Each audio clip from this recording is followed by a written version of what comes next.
신앙 고백 우리 하겠습니다. 나는 전능하신 아버지 하나님 천지의 창조주를 믿습니다. 나는 그의 유일하신 아들 우리 주 예수 그리스도를 믿습니다. 그는 성령으로 잉태되어 동정녀 마리아에게서 나시고 본디오 빌라도에게 고난을 받아 십자가에 못 박혀 죽으시고 장사된 지 사흘 만에 죽은 자 가운데서 다시 살아나셨으며 하늘에 오르시어 전능하신 아버지 하나님 우편에 앉아 계시다가 거기로부터 살아있는 자와 죽은 자를 심판하러 오십니다. 나는 성령을 믿으며 거룩한 공교회와 성도의 교제와 죄를 용서받는 것과 몸의 부활과 영생을 믿습니다. 아멘. 407장 우리 부르시고 말씀을 보죠.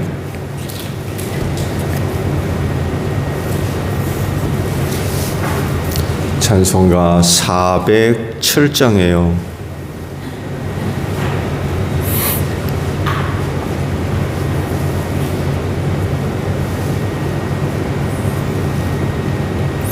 구주와 함께 나 죽었으니 구주와 함께 나 살았도다.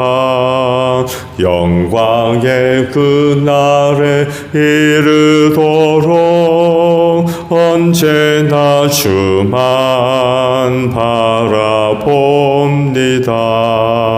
언제나 주는 날 사랑하사 언제나 새 생명 주시나니 영광의 그날에 이르도록 언제나 주만 바라봅니다. 맘속에 시험을 받을 때와 무거운 근심이 있을 때에 주께서 그때도 같이 하사 언제나 나를 도와주시네. 언제나 주는 날 사랑하사 언제나 새 생명 주시나니 영광의 그날에 이르도록 언제나 주만 바라봅니다. 뼈 아픈 눈물을 흘릴 때와 쓰라린 마음으로 탄식할 때 주께서 그때도 같이 하사 언제나 나를 생각하시네. 언제나 주는 날 사랑하사 언제나 새 생명 주시나니 영광의 그날에 이르도록 언제나 주만 바라봅니다. 내 몸의 약함을 아시는 주 못 고칠 질병이 아주 없네. 괴로운 날이나 기쁜 때나 언제나 나와 함께 계시네. 언제나 주는 날 사랑하사 언제나 새 생명 주시나니 영광의 그날에 이르도록 언제나 주만 바라봅니다. 아멘. 요한복음 16장 16절에서 24절까지 말씀을 저와 교독을 합니다. 요한복음 16장 16절에서 24절까지예요. 조금만 있으면 너희는 나를 보지 못할 것이다. 그러나 또 조금 있으면 나를 볼 것이다.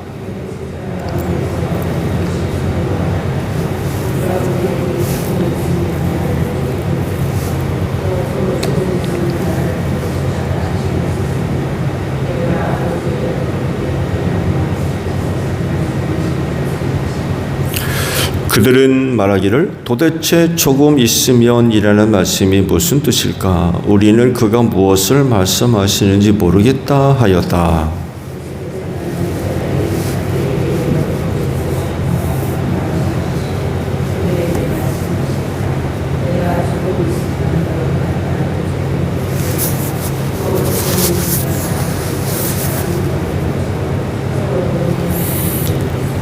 내가 진정으로 너희에게 말한다. 너희는 울며 애통하겠으나 세상은 기뻐할 것이다. 그러나 너희가 근심에 쌓여도 그 근심이 기쁨으로 변할 것이다.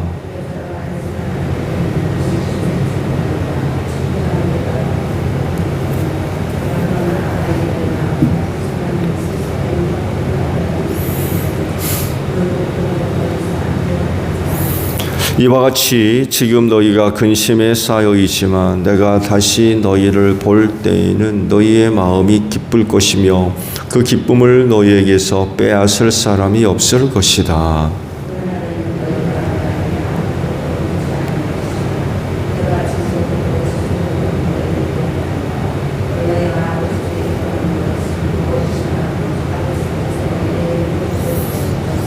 함께합니다. 지금까지는 너희가 아무것도 내 이름으로 구하지 않았다.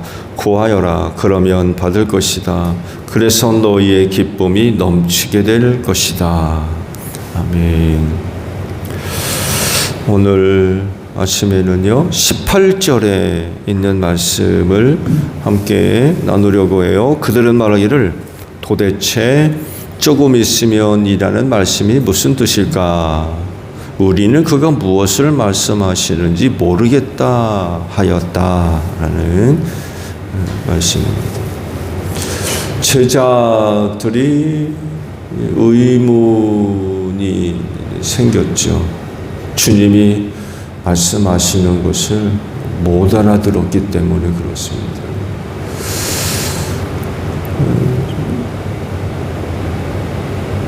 두 가지를 말씀을 하셨는데 그 두 가지를 두고 예수님이 지금 뭘 말씀하고 있는 거냐 궁금증이 이제 생긴 거죠. 하나는 조금 있으면 나를 못 볼 것이다. 근데 조금 있으면 또 나를 볼 것이다. 라는 그 말씀에 대해서 뭘 말씀하고 있는지 궁금증이 일었고, 다른 하나는 내가 아버지께로 가겠다라는 이 말씀이 도대체 또 뭘 얘기하고 계시는 거냐, 이에 대한 이제 궁금증이 생겼다는 것입니다.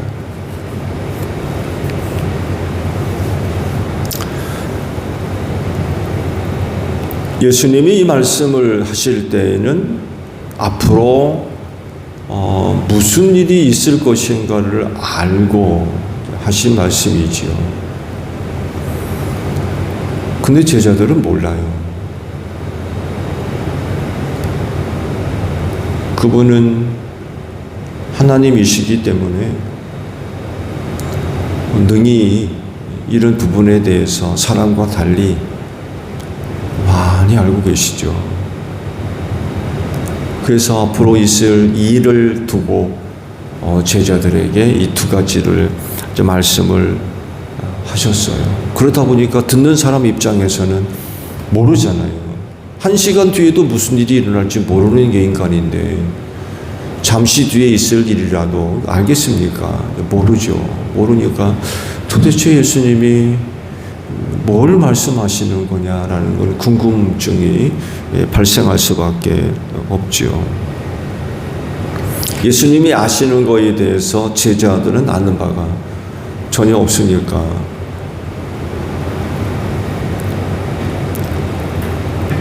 그렇지만 조금 제자들의 이런 궁금함에 대해서 좀 의아한 부분이라고 할까요? 그 제자들의 이런 그 반응이 조금 문제가 있다고 볼 수 있는 이유는 이런 부분에 대해서 예수께서 이미 몇 차례 말씀을 하셨어요. 새삼스럽게 예수님이 이게 무슨 말씀을 하는지 모르겠다라고 반응을 보이는 건 조금 문제가 있다는 거죠.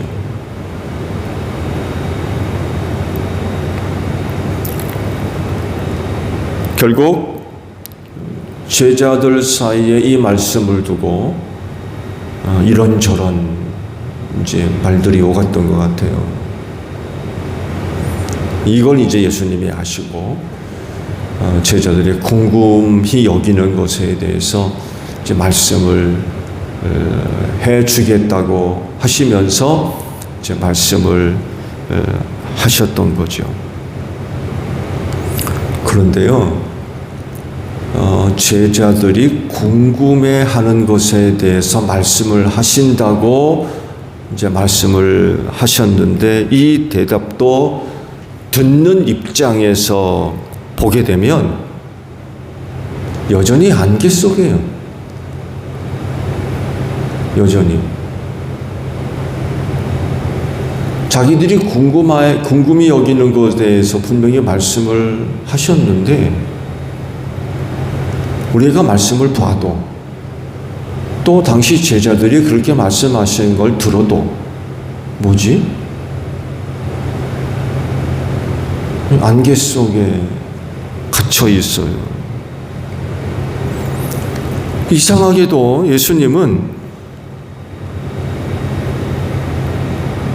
이건 이렇고 저건 저렇고 명확하게 말씀을 하실 수 있는데도 불구하고 여전히 그 부분에 대해서 명확하게 말씀을 안 하세요. 우리는 알죠. 우리는 알아요.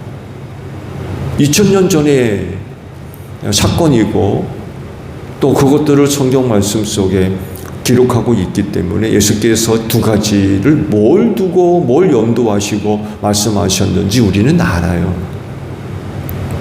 첫 번째는 뭐예요? 고난받음과 죽음과 부활에 대한 사건을 염두에 두고 하신 말씀이죠. 다른 하나는 뭡니까? 승천이에요. 승천. 아버지께로 가신다라는 말씀이고 40일 뒤에 부활하신 뒤 40일 뒤에 하늘로 가셨잖아요. 이걸 염두에 두고 하신 말씀이라는 것을 우리는 압니다. 그러니까 제자들이 궁금히 여기는 것에 대해서 말씀을 해 주신다 그러면 이건 이거다 저건 저거다라고 명확하게 이야기를 하실 수 있는데 또 그렇게 하셨어야 됨에도 불구하고 명확하게 말씀을 안 하세요. 우리 말씀 보셨죠? 그거 내가 고난받고 죽임당할 것이며 사흘 뒤에 부활할 거야. 이거 말씀하시나요?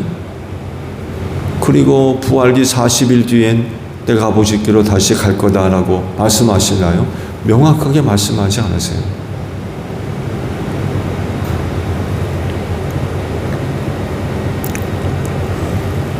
그럼 제자들은 어쩌란 말입니까?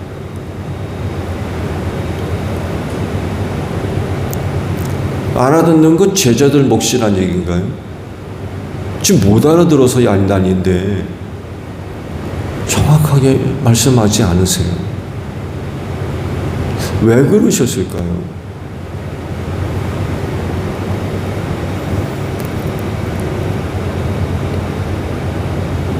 이유가 있을 겁니다. 이유 없이 예수께서 제자들에게 명확하게 말씀하지 않으실 리가 없어요.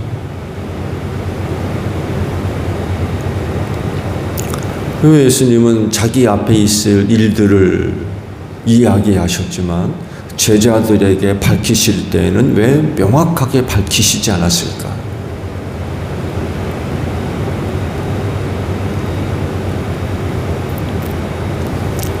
예수님이 제자들을 비롯해서 당시 유대인들에게 말씀하실 때에 특징이 하나 있었죠. 비유가 아니면 말씀하지 아니하셨더라 라고 하실 정도로 비유로 이렇게 말씀을 하셨어요.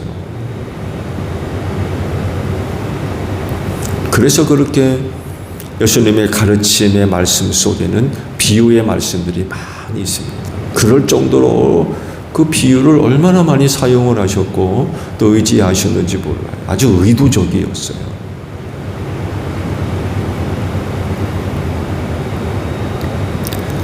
그렇게 말씀하셨던 이유는 구원받을 사람과 그렇지 않을 사람이 나누어져 있었기 때문에 그렇습니다. 구원받을 사람에게는요, 비유의 말씀을 풀어서 설명해 주셨어요. 이건 이런 거다라고 설명해 주셨습니다. 그렇지만 구원받지 못할 사람들은요, 그냥 비유로 끝나버렸어요. 왜? 못 알아듣게 하시려고. 구원받을 사람들이 그 비유의 말씀을 깨닫게 되면 어떤 일이 벌어질 거냐. 그때 그러시면서 이사야 선지의 말씀을 인용을 하시죠. 봐도 보지 못하게 하시고 들어도 듣지 못하게 하시고 마음으로 깨달아 돌이켜 고침받지 못하게 하셨다. 이 말씀이 오늘 너희에게 이루어졌다라고 말씀하실 정도거든요. 구원받지 못할 사람들에게 이런 일이 일어나게 되면 안 되잖아요. 그러니까 아예 못 알아듣게 하셨어요. 그 마음으로 고침받지 못하게.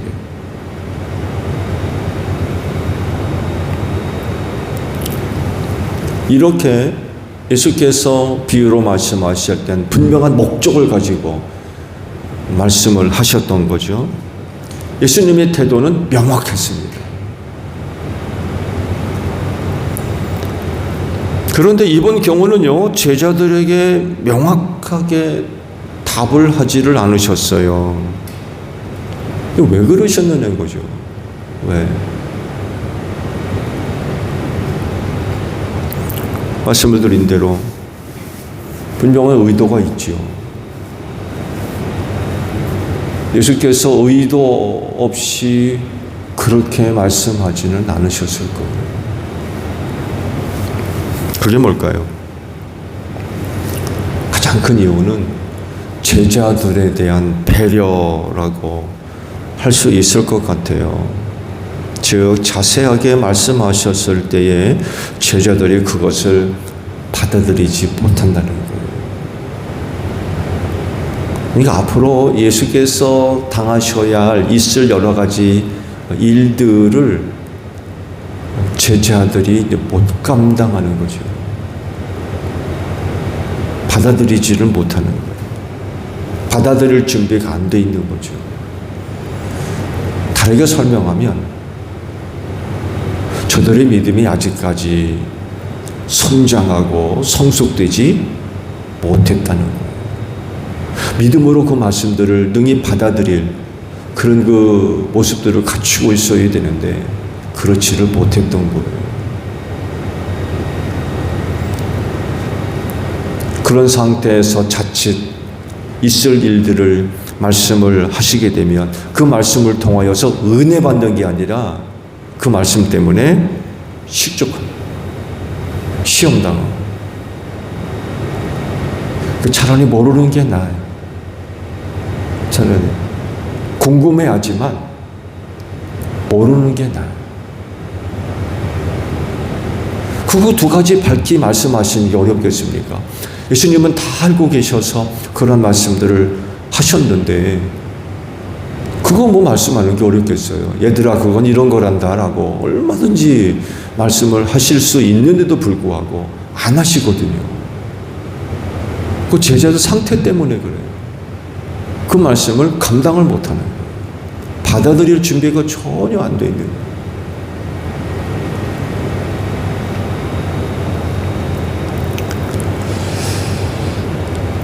이럴 가능성이 큰 이유는요, 마지막 겟세마네 동산에서 기도하실 때에 제자들에게 분부하셨던 그런 말씀 한 가지가 있죠. 거기서 우리가 힌트를 발견할 수가 있어요.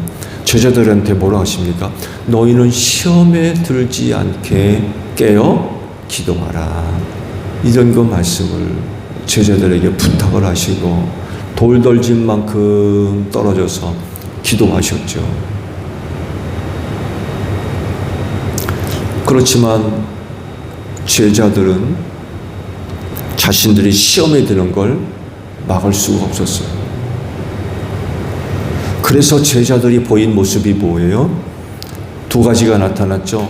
베드로는 칼을 빼가지고 대제사장의 종 말구의 귀를 쳐가지고 떨어뜨렸죠. 또 다른 하나는 뭐예요? 다 도망가 버렸어요. 마가에 의하면 뻘거벗고 도망간 제자도 있었대요. 얼마나 다급했으면 세상에 뻘벗고 도망갑니까? 왜 이런 모습을 보이느냐? 시험에 들어서 그래요. 시험에 들어서. 예수에게 일어난 일들을 감당을 못하는 거예요.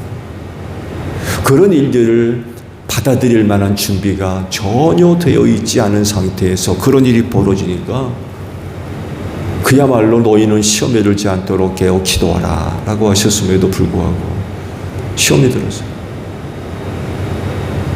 시험에 들었어요.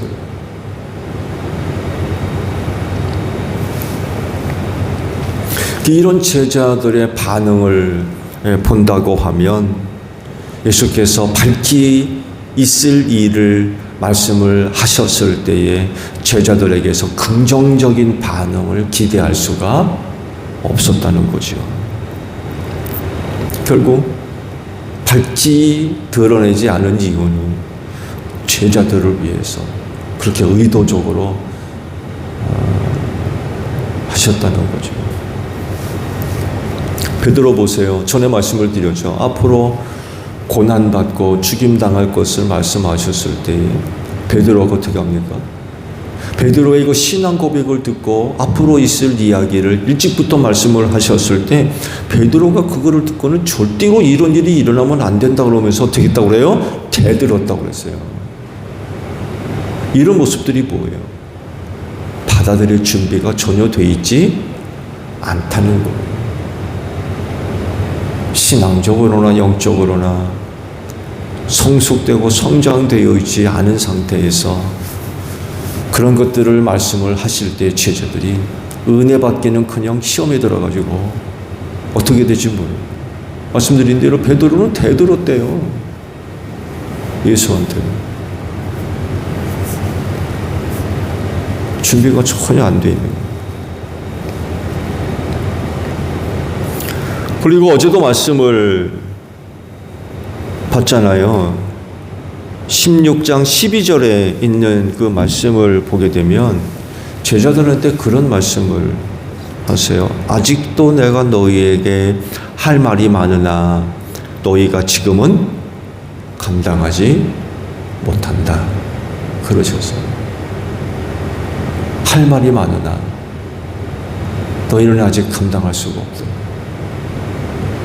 제자들의 상태를 누구보다도 잘 알고 계셨던 분이기 때문에 그게 이런 거란다라고 자세하게 말씀해 줄 수가 없었던 거예요.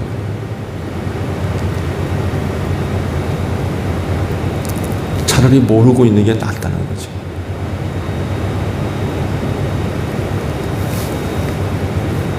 근데 사실 중요한 부분은요, 아느냐 모르느냐가 아니라는 거예요.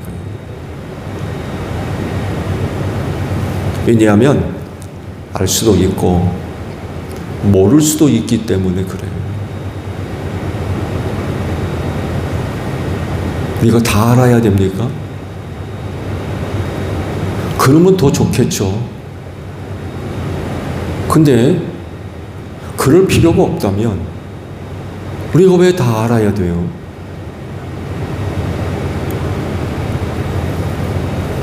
허락이 되면 알 수 있어요. 그러나 그렇지 않다고 하면 모를 수도 있습니다.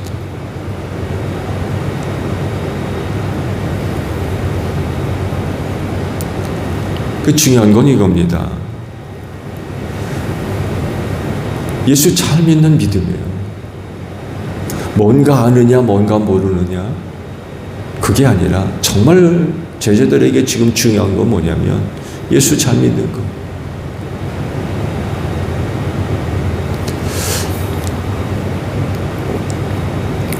모세에게 하나님께서 이름을 알려주셨죠. 그렇죠? 그 이름이 뭐예요? 야훼입니다. 그때 하나님의 이름을 알려주시면서 내가 조상들에게는 이런 이름으로 알려지지 않았다고 그러세요. 조상들에게 알려진 하나님의 이름은 엘이었습니다. 그렇게 그냥 알려지다가 모세에 와서 진짜 하나님의 이름을 알려주셨어요. 궁금한 건 아니 아브라함을 처음 그렇게 부르시고 하나님의 구속사를 시작하셨다고 하면 아니 그때 하나님의 이름을 알려주실 수도 있잖아요. 그렇지 않나요? 근데 하나님은요 그러질 않으셨어요. 내 이름이 야훼란다라고 아브라함에게 말씀하지 않아 주셨어요. 그냥 엘로만 알려줬어요. 아시죠? 힘, 능력 이런 의미예요. 그러니까 아브라함 시대에 알려진 하나님은 모세 시대에 알려진 하나님과 다른 모습이었다는 거예요.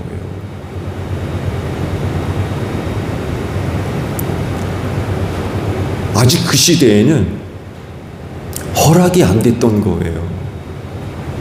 하나님의 이름이 알려지는 게 허락이 안 됐어요.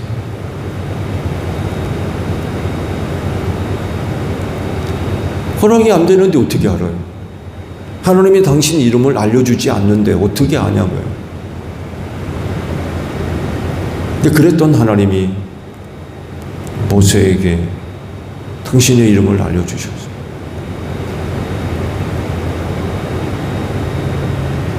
이와 마찬가지로 허락이 되면 알 수 있어요. 그렇지 않으면 모르는 거예요.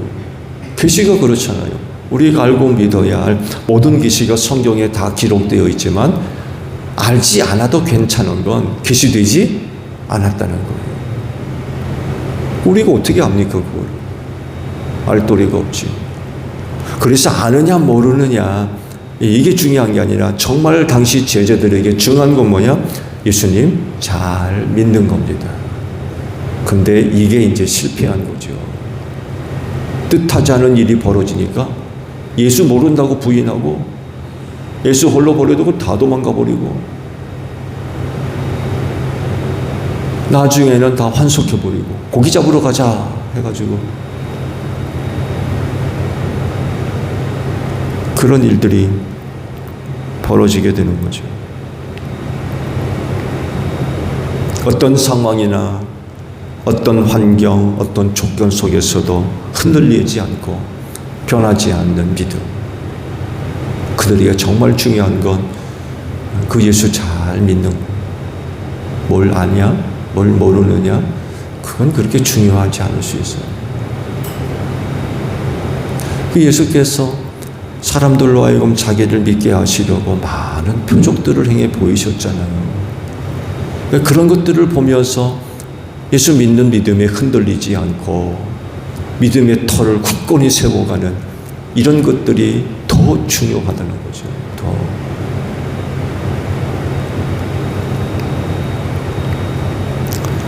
장성한 믿음이 되었다고 하면 더 많은 것을 알려주실 수 있어요.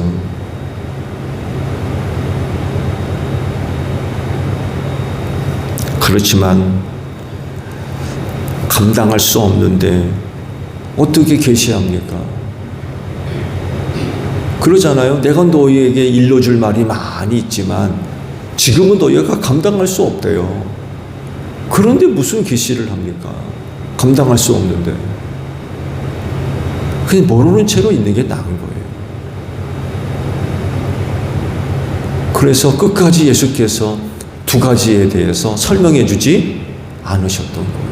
감당할 수가 없으니까.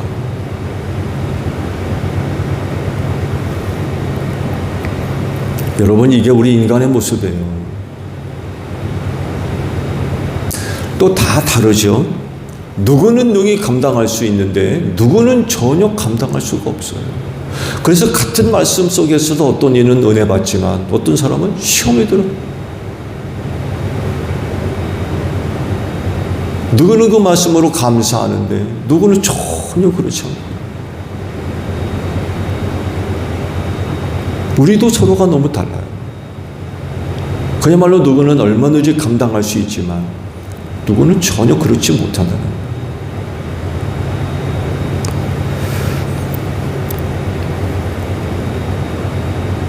여러분, 믿음의 그릇들을 키워가시기 바랍니다. 여러분의 믿음의 그릇은 얼마나 되나요? 여러분이 갖고 있는 믿음의 그릇, 뭐든지 능히 다 담아낼 만한 그런 믿음의 그릇입니까? 아니면 조금만 담아도 흘러 넘쳐가지고 감당할 수 없는 그런 상태인가요? 어떠십니까?